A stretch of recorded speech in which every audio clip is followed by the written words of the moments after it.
Shalom keluarga Saat Teduh yang saya sangat kasihi. Tuhan Yesus mengasihimu. Mari kita bawa pergumulan kita hari ini datang ke hadirat Allah. Kita dengar kesaksian dulu karena Tuhan juga sudah menolong banyak orang. Saya percaya hari ini giliran Anda. Dari Nati, Shalom Pastor dan tim Saat Teduh, terima kasih sudah membuat acara ini. Awal pandemi saya iseng buka YouTube dan mulai ikut program ini sejak bulan Desember 2020. Saat itu bisnis kami mengalami masalah hingga tidak tahu harus bagaimana. Sampai akhirnya kami memutuskan untuk datang pada Tuhan lewat acara Saat Teduh dan berdoa bersama saat subuh. Pada tanggal 10 Februari 2021, kami lihat program ini yang berjudul Bahagia Dilayani. Ada sebuah nubuatan yang dengan antusias kami aminkan untuk keluarga kami. Yaitu ada satu keluarga yang susah sekali hitungan akuntingnya. Serta ada nubuatan lagi tanggal 24 Februari tentang bisnis yang merugi bertahun-tahun lamanya. Tapi sejak hari ini, semua akan menguntungkan dan buahnya akan lebat sekali. Puji Tuhan, semua nubuatan itu satu persatu Tuhan genapi saat ini. Hari demi hari selalu ada surplus. Semula kami rasa tidak ada harapan lagi. Tapi dalam sekejap Tuhan menolong kami sekeluarga. Keluarga kami sangat diberkati dan dituntun lewat program Saat Teduh ini. Senang sekali mendengar kesaksian seperti ini. Pelayanan kita tidak sia-sia. Dan hari ini giliran setiap Anda ditolong oleh Tuhan ya. Mari kita beriman. Dari Urai. Saya ingin berbagi kesaksian di mana pada tanggal 24 Maret yang lalu saya ikut Saat Teduh tentang solusi depresi.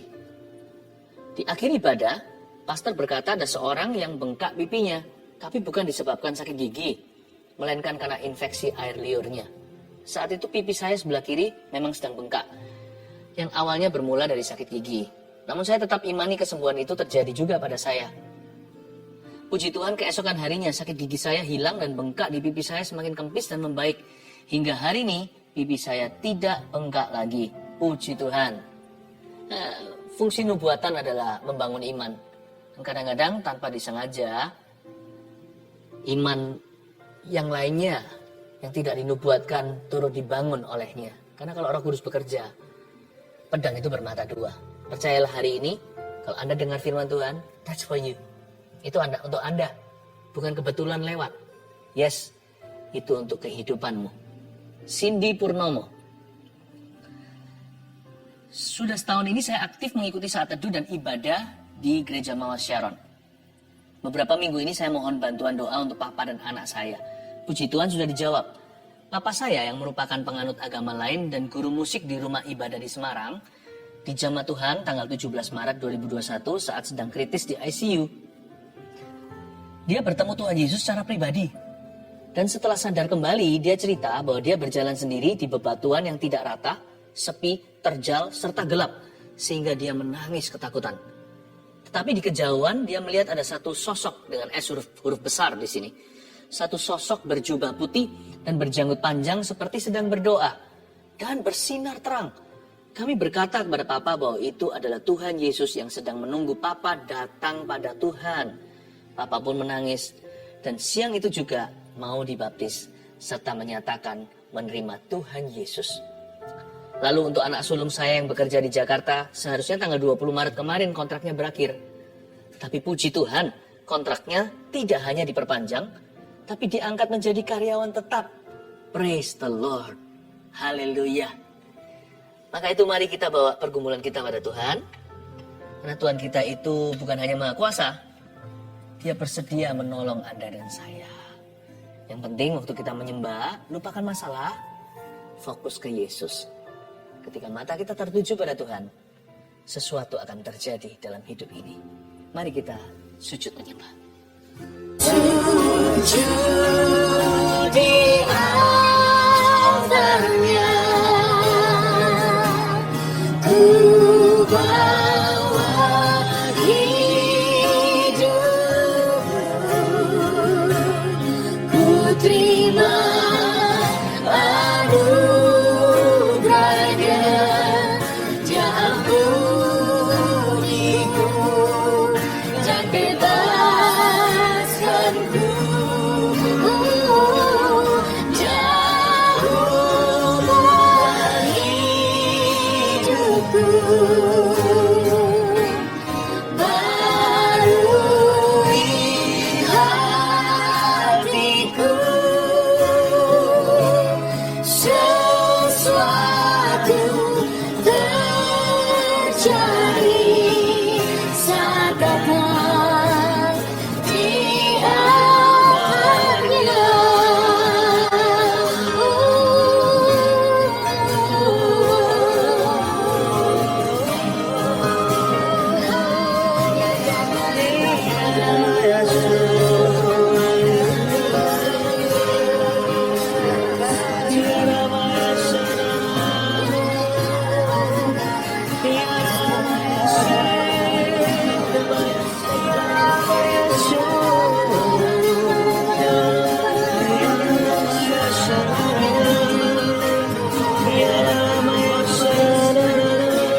Bawa segala pergumulan, sebab ku percaya kau sanggup dan kau bersedia. Sujud menyembah, sujud memuja di kaki Yesus. Ada jawaban doa. Ramaya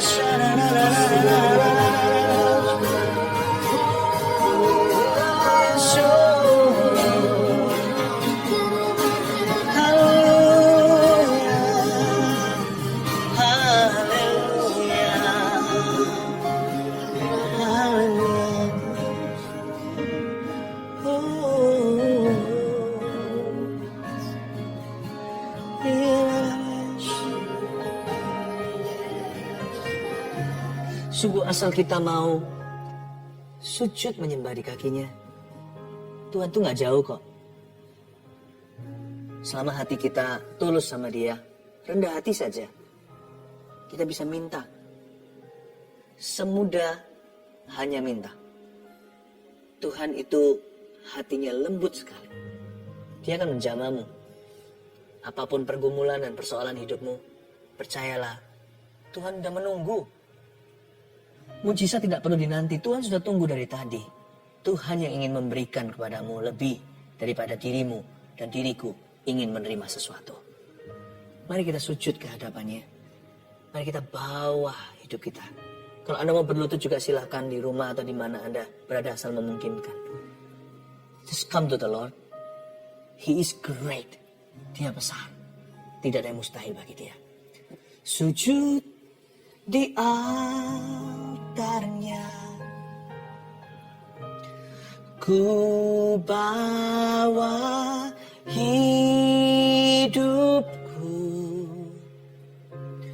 ku terima anugerahnya. Dia ampuniku dan bebaskanku. Dia ubah hidupku, barui hatiku. Sesuatu terjadi saat datang di altarnya.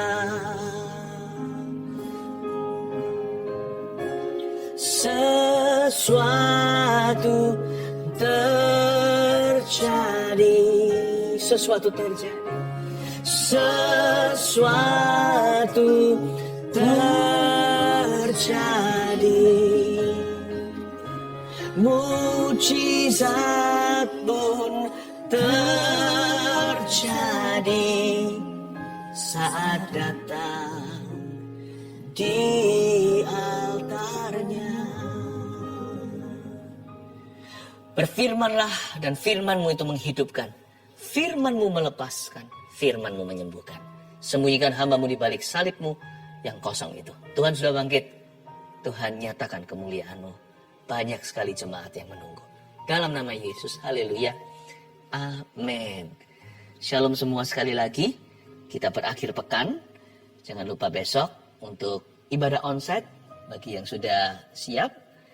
Di gereja Mawar Sharon juga semua onsite-nya udah jalan. Dan online juga tetap ada. Karena itu Anda seperti biasanya bisa nanti tune in di gms.church/streaming. Hari ini saya mau menyampaikan bahwa Tuhan kita itu mampu dan Dia mau menolongmu. Ya, itu judulnya, Tuhan mampu dan Dia mau. Kita buka sama-sama di Markus pasal yang pertama ayat 40 sampai 45. Tuhan mampu dan Dia mau. Gini ya, jemaat yang terkasih. Kalau percaya itu jangan tanggung. Dan kalau beriman jangan salah satu. Jangan hanya percaya kalau Tuhan mampu. Tapi kita ragu kalau Dia mau. Nanti kita nggak dapat apa-apa juga. Bukan berarti kita serakah. Karena manusia punya butuh. Dan Tuhan itu tanggung jawab kok yang menciptakan kita. Apalagi yang menebus Anda dan saya. Tapi juga jangan jadi orang yang percaya dia mau, tapi apa Tuhan bisa, apa dia sanggup. Kita tadi sudah nyanyikan kan? Dia sanggup, Yesus sanggup melakukan segala perkara. Katakan pada dirimu sendiri sebelum kita baca firman ini. Tuhanku mampu dan dia mau menolong aku. Ya, kita baca ya sekarang ya. Ini cerita tentang kesembuhan seorang kusta. Seorang yang sakit kusta datang kepada Yesus dan sambil berlutut di hadapannya ia memohon bantuannya. Katanya, kalau engkau mau, engkau dapat mentahirkan aku. Maka tergeraklah hatinya oleh belas kasihan. Lalu ia mengulurkan tangannya, menjamah orang itu dan berkata kepadanya, aku mau, jadilah engkau tahir. Seketika itu juga lenyaplah penyakit kusta orang itu dan ia menjadi tahir. Berhenti di situ. Seorang yang sakit kusta datang kepada Yesus. Sakit kusta itu apa? Kasih sedikit backgroundnya. Ya. Sakit kusta itu dimulai dengan suatu bercak-bercak merah. Lalu setelah itu dia berubah putih seperti salju.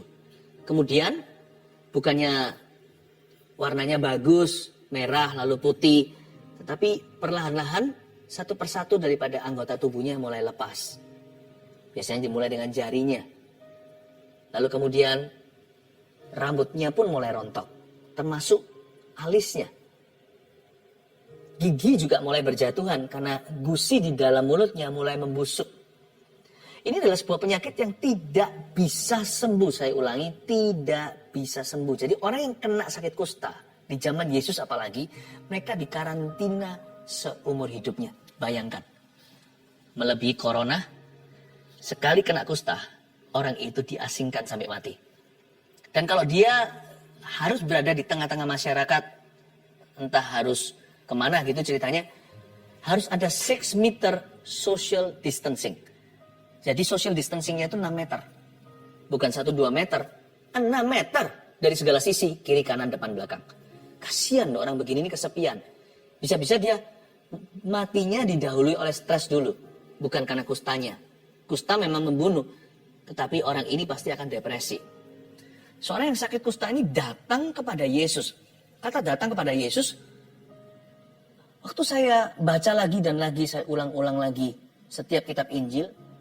Saya rasa ini adalah kejadian pertama kesembuhan kusta dalam pelayanan Yesus. Sebelum ini, Yesus belum menyembuhkan orang kusta.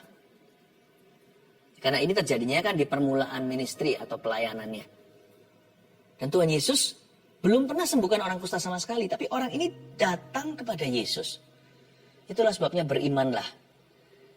Sekalipun orang lain belum ditolong, berimanlah sendiri kepada Tuhan. Dan kalau kasus Anda itu unik atau berat sekali, semua orang yang kena itu mati, berimanlah kepada Tuhan, percayalah. Orang kusta ini believe in God's power, dia percaya kepada kuasa Allah.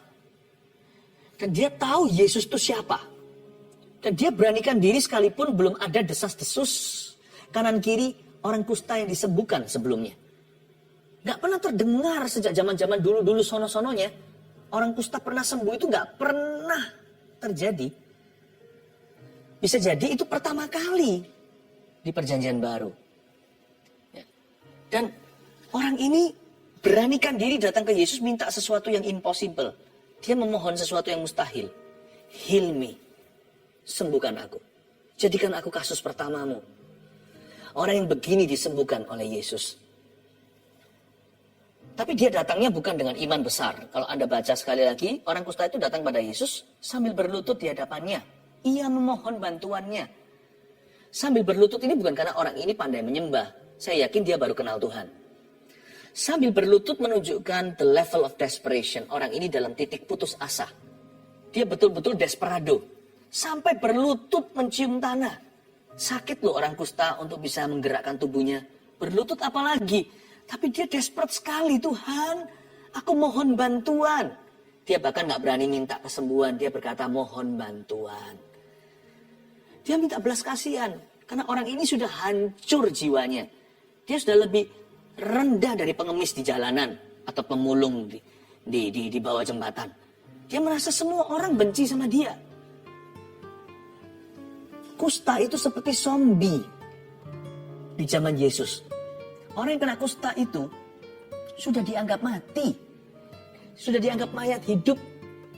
They are left to die. Mereka itu sudah disingkirkan, dibiarkan untuk cepetan meninggal dunia. Sudah jadi sampah masyarakat meskipun bukan seorang kriminal. Mereka itu percaya seluruh peradaban waktu itu bahwa orang yang kena kusta itu kena hukuman Allah. Jadi orang ini pasti tertuduh. Belum lagi masyarakat yang menuduhnya. Sampai hari ini juga kok ada aja kalau kita sakit atau siapa sakit kita berkata Allah menghukumnya. Tapi mereka, dunia tidak akan memberitahu kepadamu kasih Yesus itu. Makanya biar kami yang memberitahu. Yesus mampu dan dia mau, dia mengasihimu. Lalu dia ngomong begini sama Tuhan. Kalau engkau mau, engkau dapat mentahirkan aku. Luar biasa loh ini. Kalau engkau mau, engkau dapat. Ulang lagi, kalau engkau mau, engkau dapat. Kalau engkau mau, engkau dapat. Kalau engkau bersedia, engkau sanggup. Sekali lagi itu. Kalau kita percaya sama Tuhan itu, jangan tanggung. Kalau beriman jangan salah satu. Kadang-kadang kita percaya, ada orang tertentu sebagian kita itu percaya Tuhan itu mampu. Apa sih yang mustahil bagi yang maha kuasa? Tapi kita percaya, kita yakin dia jauh. Sekalipun kita tahu dia mampu, kita ragu kalau dia mau. Memang Allah itu ada, tapi akankah dia menilik sengsaraku? Mungkinkah dia melakukan sesuatu? Tapi juga ada sebaliknya, orang yang merasa Tuhan itu mau. Nggak ragu lah kalau Tuhan itu maha kasih. Tapi apa dia bisa? Kasusku ini sudah lewat dari batas-batas pemulihan. Nggak mungkin bisa dikembalikan. Aku nggak mungkin sembuh. Ini sudah lewat borderline bisa ditolong oleh Tuhan. Apa sih? Apa sih yang mustahil bagi dia? Adakah kata terlambat atau telat? Dia bisa menciptakan yang ada itu dari yang gak ada loh. Kalau kita percaya bumi dan langit diciptakan oleh Allah. Dia menciptakan semua ini. Dunia materi ini. Dari nil. Tidak ada sesuatu bahan. Dia yang membangkitkan orang mati. Dirinya sendiri Yesus bangkit pada hari ketiga. Apa yang mustahil bagi dia? Jangan hanya percaya Allah itu maha kasih. Percayalah pada kuasanya. You must believe that He can. Bukan hanya He is willing atau dia mau saja. Tapi Anda harus percaya dia sanggup. Tapi juga jangan hanya percaya dia mampu. Lalu ragu apakah dia mau. Kombinasikan keduanya. Gabungkan mau dan mampu. Mujizat terjadi. Waktu Anda percaya Tuhan mampu. Dan waktu ketika Anda yakin dia mau. There, miracle happens. Dan orang ini tidak minta sembuh. Kalau baca sekali lagi ya. Kalau engkau mau, engkau dapat mentahirkan aku. Dia berkata mentahirkan atau bahasa Inggrisnya cleanse me. Dia nggak berani minta kesembuhan. Karena dia merasa dia ini nggak layak.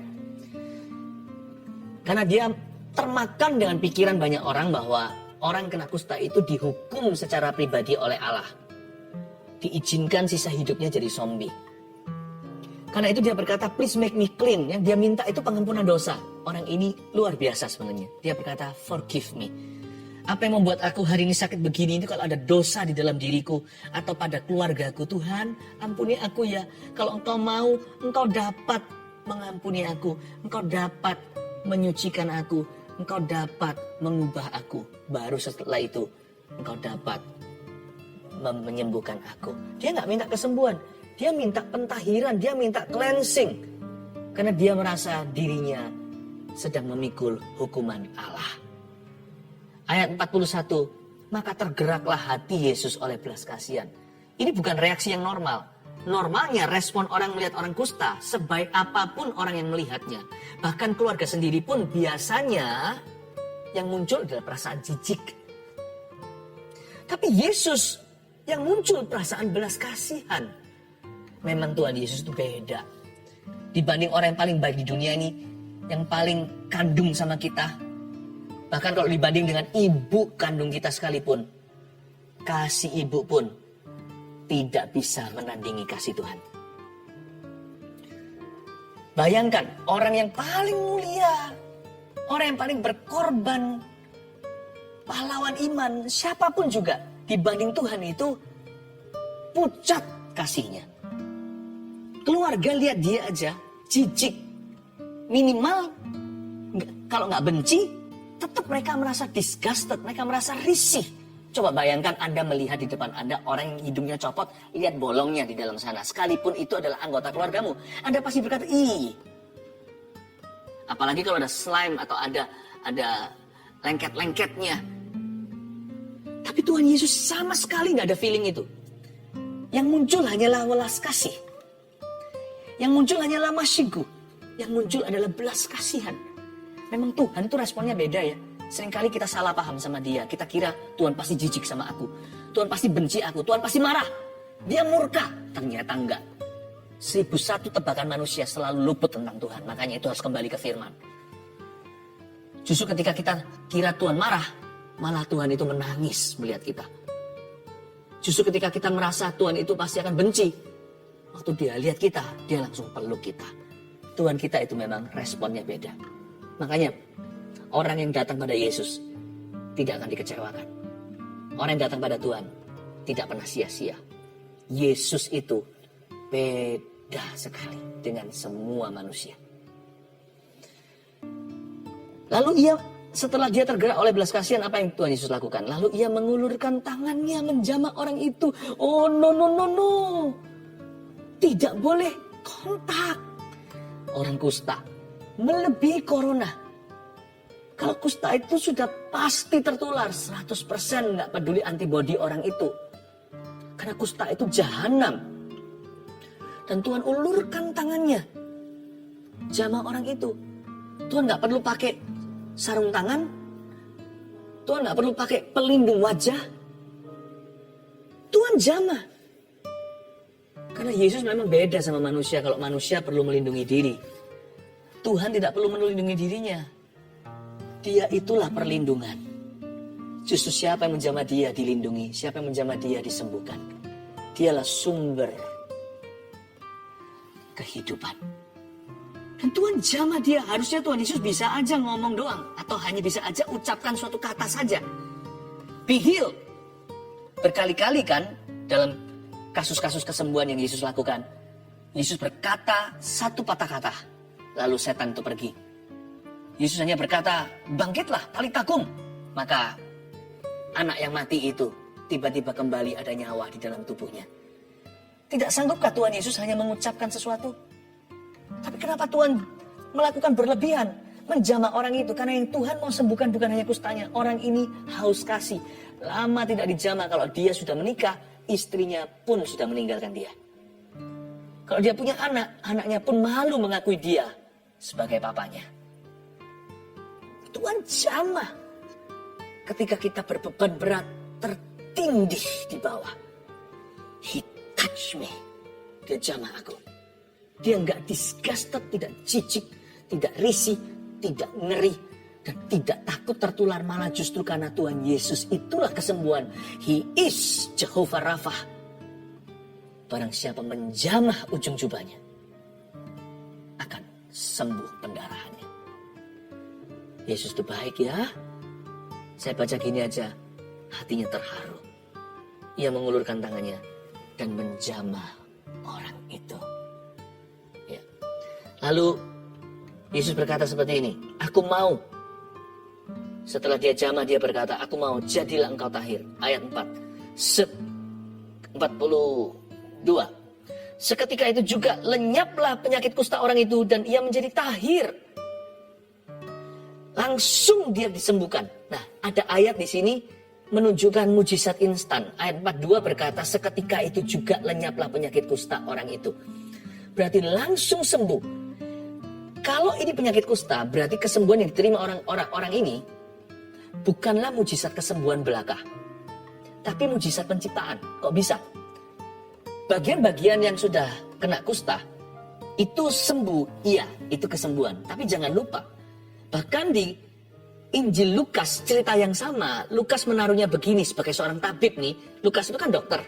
Dia tulis bahwa orang ini penuh kusta. Bedanya dengan Markus yang menulisnya, karena Markus ini awam secara medis. Markus menulisnya seorang yang sakit kusta. Tapi di kitab Lukas dituliskan penuh dengan kusta. Jadi Lukas mencatat dia stadium berapa. Berarti orang ini sudah di advanced stage. Atau sudah berada di level yang akhir daripada sakit kustanya. Coba bayangkan, itu banyak anggota tubuhnya yang udah copot semua. Udah lepas. Jadi ketika dikatakan seketika itu juga, lenyaplah penyakit kusta orang itu, ini bukan mujizat kesembuhan saja, ini mujizat penciptaan. Mungkinkah hidungnya tiba-tiba ada baru? Bagi Tuhan tidak ada yang mustahil. Mungkinkah jari jemarinya tiba-tiba tumbuh? Padahal jari yang putus nggak tumbuh lagi. Mungkinkah gusinya tiba-tiba segar? Tiba-tiba muncul mulai putih-putih meskipun masih ompong nih. Giginya tumbuh seperti bayi. Wow! Ini bukan hanya seketika itu juga lenyaplah penyakit kusta. Ini mujizat penciptaan. Seperti Tuhan ketika membuat Adam dan Hawa dari tanah dengan tangannya. Tangan sang pencipta yang sekarang berlubang paku karena Anda dan aku. Tangan penebus itu. Ayat 43 ya, segera ia menyuruh orang itu pergi dengan peringatan keras. Dikasih peringatan. Peringatan apa ya? Ingatlah, janganlah engkau memberitahukan apa-apa tentang hal ini kepada siapapun.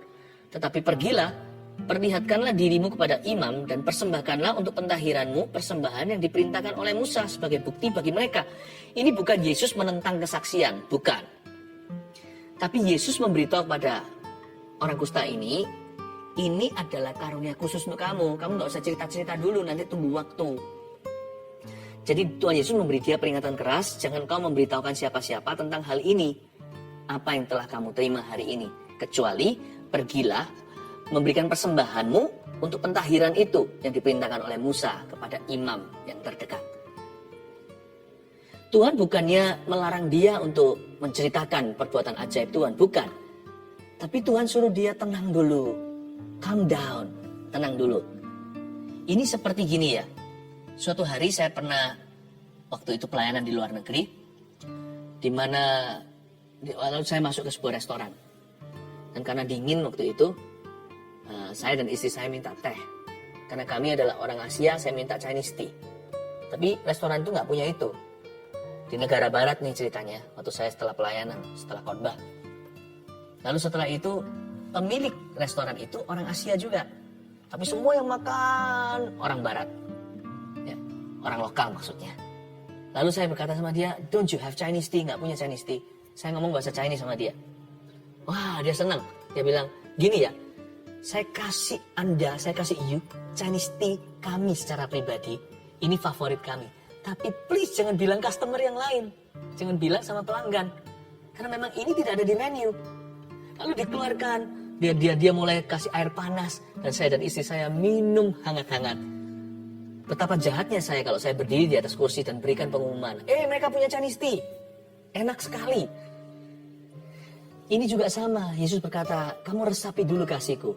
Ada waktunya dan tempatnya nanti untuk kesaksian. Pasti akan dibukakan jalan sama Tuhan. Tapi sekarang waktunya bersyukur saja, terimalah. Tapi orang ini sayangnya pergi mana-mana cerita dia. Di ayat 40 yang terakhir, ayat 45 bunyinya begini. Tapi orang itu pergi memberitakan peristiwa itu dan menyebarkannya kemana-mana. Sehingga Yesus gak dapat lagi terang-terangan masuk ke dalam kota. Ia tinggal di luar, di tempat-tempat yang sepi, namun semua orang terus juga datang padanya dari segala penjuru.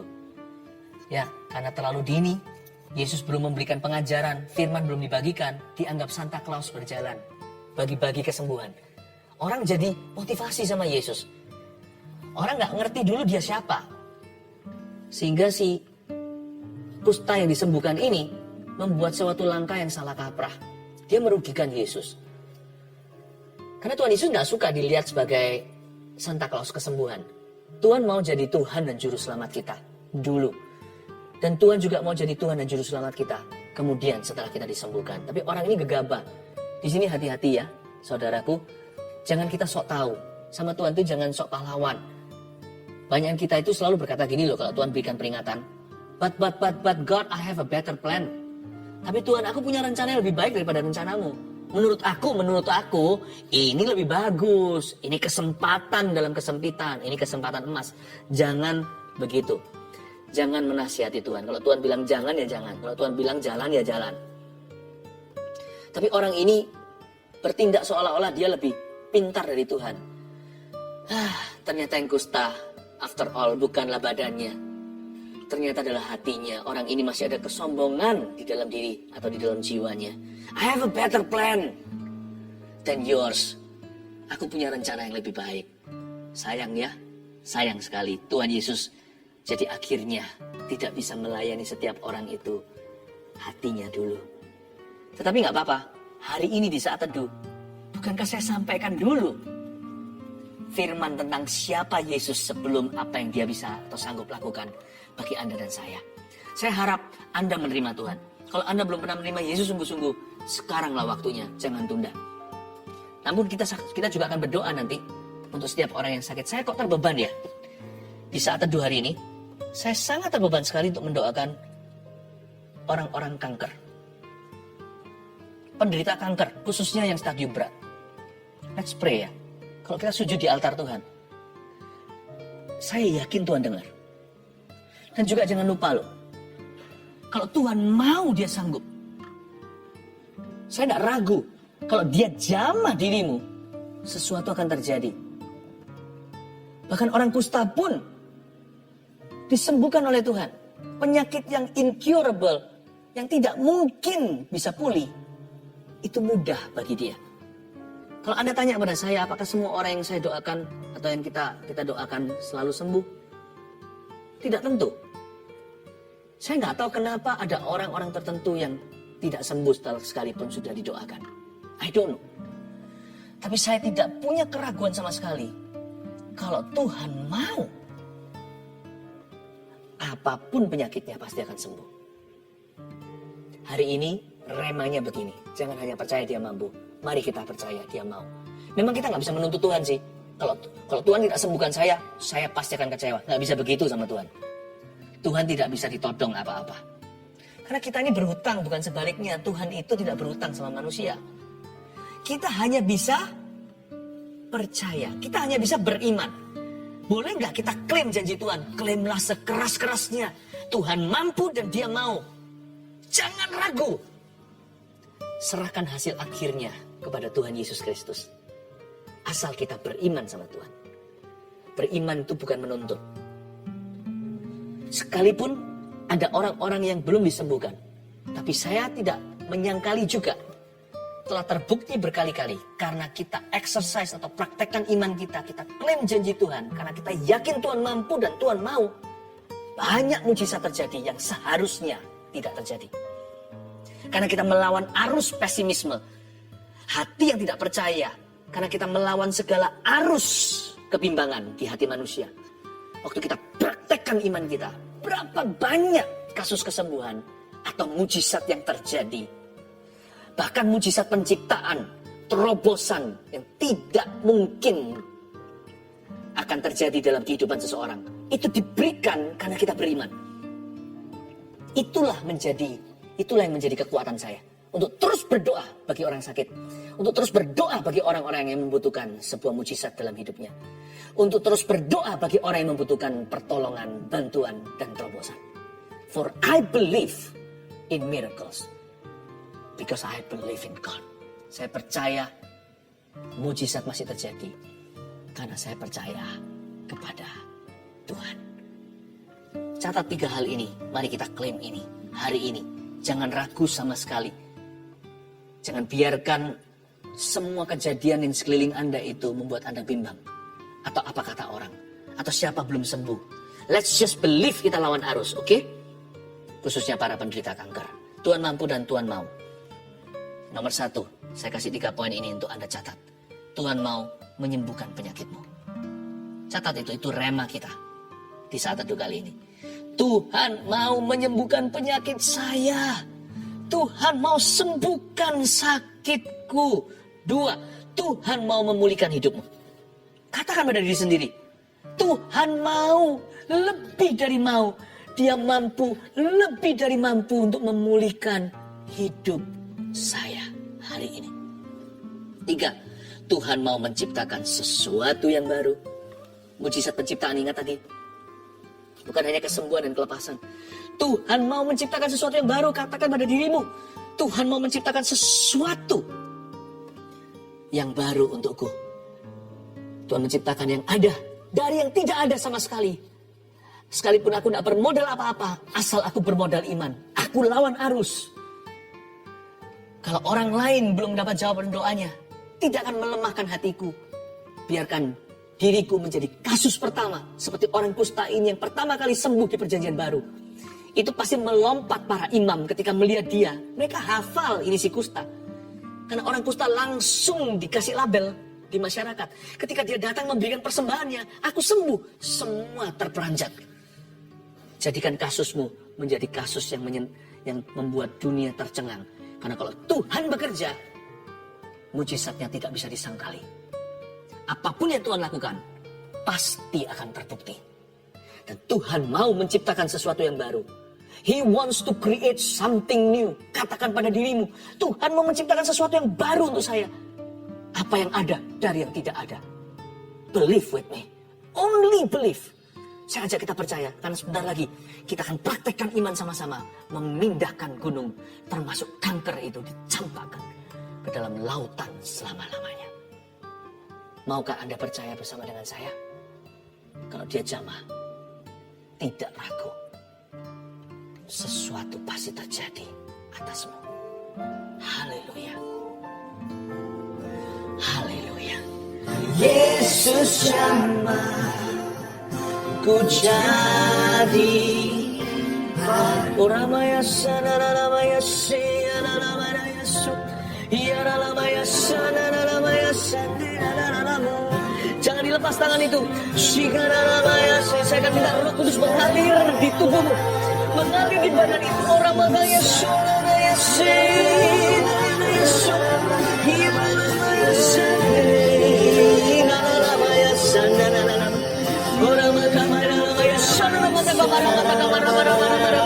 Terimalah urapan, Yesus dia roti. Terimalah urapan di dalam nama Yesus. Terimalah urapan yang baru yang mengangkat tubuh. Di dalam nama Yesus kurama kamaya namaya shana nama takaya su. Iya namaya shana namo. Iya namaya shana nama takamaya nama. Iya nama takamaya namaya shana nama. Biar pedang roh ini memotong setiap kanker. Dengan pedang roh bermata dua. Firman Tuhan ini, aku putuskan setiap sel kanker itu di dalam nama Yesus Kristus. Kanker yang telah menyebar ke seluruh badan. Yang sudah menyebar ke otak seseorang. Sudah menyebar ke seluruh bagian tubuhnya. Yang sudah menyebar ke paru-parunya. Kanker pankreas di dalam nama Yesus. Kanker payudara di dalam nama Yesus Kristus. Kanker getah bening, kanker darah. Setiap kanker ini aku perintahkan untuk pergi di dalam nama Yesus. Aku putuskan dengan pedang roh saat ini. Dengan iman, pedang firman, Roh Kudus dan urapannya mengalir saat ini di setiap badan penderita kanker terutama. In the mighty name of Jesus, di dalam nama Yesus Kristus, I rebuke you. Aku tangking dan Tuhan Yesus menghardikmu. Kanker, Tuhan Yesus menghardikmu. Kanker, Tuhan Yesus menghardikmu. Kanker. Di dalam nama Yesus Kristus. Masukkan sekarang setiap permohonan doa. Saya doakan permohonan yang lain juga. Cepat masukkan beribu-ribu. Ada di tangan saya. Ulurkan tanganmu ke depan sekarang. Dalam nama Tuhan Yesus Kristus. Aku perintahkan setiap roh jahat untuk pergi dari kehidupan setiap orang yang menaikkan permohonan. Dan setiap jemaat yang terkasih jemaat saat teduh ini. Aku ucapkan berkat shalom peace to you. Terimalah berkat-berkatmu. Yang tidak disebutkan dan dibuatkan satu-satu. Hikmat marifat terbatas. Tapi janji Tuhan mencakupi semua orang. Terimalah janji Tuhan. Klaim janji itu. Percaya dengan iman. Ayo lawan arus. Tuhan Yesus, hamba akan sekarang Tuhan. Resikokan iman sekali lagi. Aku akan resikokan imanku lagi dan lagi selama aku hidup sampai mati. Biar ada orang yang masih belum dijawab doanya, masih ada orang yang belum disembuhkan. Aku akan tetap percaya jawaban doa. Aku akan tetap percaya demi umatmu kesembuhan itu. I speak healing in Jesus name. I speak miracles in Jesus name. Aku ucapkan, deklarasikan mujizat Tuhan. Dalam nama Yesus Kristus. Aku akan resikokan imanku lagi. Demi glory kemuliaan Tuhan. Dan demi seseorang menerima mujizat baru hari ini. Dalam nama Yesus. Letakkan tanganmu.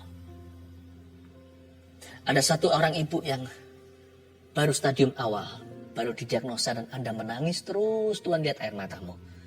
Ada benjolan di payudara, memang sudah didiagnosa itu kanker. Tapi stadium awal. Tumornya ganas. Jangan nangis ibu, di dalam nama Yesus Kristus. Sekalipun benjolan itu tetap ada setelah saya berdoa. Nanti ketika Anda pergi menghadap imam ceritanya. Seperti Yesus menyembuhkan orang buta itu. Dia tetap buta, tapi ketika disuruh membasuh wajahnya di kolam Siloam, tiba-tiba dia melek matanya. Nanti ketika Anda kontrol lagi, biar bukan dari Anda klaim itu, tapi biar dari verifikasi medis, dari diagnosa. Waktu Anda ke sana, kankermu itu akan banyak, benjolan itu akan hilang di dalam nama Yesus. Anda tidak akan dikemoterapi. Di dalam nama Yesus, nanti biarkan mereka yang berkata, mujizat telah terjadi ibu, ini tidak bisa saya jelaskan. Ini hanyalah yang maha kuasa. Mungkin bahkan tabibnya atau dokternya bukan anak Tuhan. Biar mereka melihat kemuliaan Tuhan melaluimu. Kasusmu akan menjadi kemuliaan bagi namanya. Terima kasih Tuhan. Dan saya percaya setiap orang yang sudah berdoa menerima sesuatu. Mari kita angkat tangan kita. Semua telah berubah. Dan aku tahu Yesus jamah ku jadi baru. Semua telah berubah. Semua telah berubah. Believe. Semua telah berubah. Dan aku tahu Yesus jamah ku jadi. Mari kita angkat tangan, terimalah berkat dari Allah Bapa, Allah Putra, dan Allah Roh Kudus menyertai setiap kita yang berharap padanya. Di dalam nama Tuhan Yesus Kristus yang mampu dan mau, yang mengasihi setiap kita, kita terima berkat ini. Haleluya.